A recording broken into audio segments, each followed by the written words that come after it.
Hi, this is Mike Regan with TranzAct's 2-Minute Warning for the week of August 18th. In this week's 2-Minute Warning, we have a really important question for you. How will the freight pendulum effect impact your supply chains and freight budgets in 2026?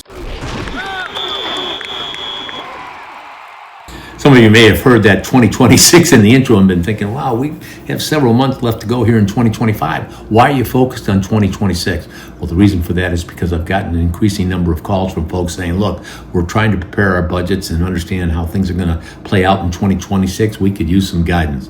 And one of the things we like to remind them there is that there's a tremendous amount of uncertainty in the market. That was revealed last week when we got our senior supply chain and logistics together in our TranzAct huddle, and we were talking about how do you manage in this sea of uncertainty.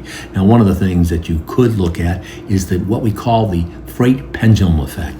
The market is constantly going back and forth between times when trucks are really tight and rates are high versus times like now when trucks are in abundant supply and rates are, bottoming along the bottom. And that's one of the reasons why we like to focus on the freight pendulum effect at any given point in time, because it basically says, irrespective of what's going on in the market, what do best practices look like in processes? What kind of processes can we use to lower our cost and control our rates regardless of what's happening in the market? That happens because when you're a best-in-class shipper or the famous shipper of choice, how do you do that? Well, it gets you better relationships with the carriers and less variability in the rates. And that's why one of the things heading into 2026 at the top of the question list for a lot of carriers and shippers is, will this record-breaking freight recession that we've been in for over 40 months continue, or when will it end? One of the reasons where people are asking that question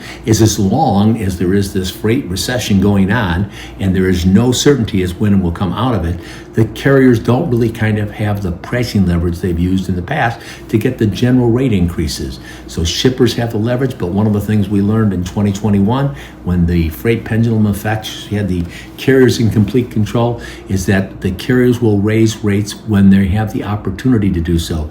Now, the relationships and how they raise the rates varies on the caliber and the quality of relationships they have with those shippers. So why not take advantage of the current market conditions to take a look at TranzAct's LTL assessment and take a look at how you can reduce your cost by implementing better practices and processes that help you be more efficient and help the carrier be more efficient. When the carrier is more efficient, they get lower cost to serve your business, and they can pass that through in the form of lower rates. Now, if you're interested in learning more about this LTL rapid assessment, send me an email, give us a call, because with each and every 2-minute warning, we're here to remind you we're on your team, here to help, passionate about seeing you be successful. Thanks for your time.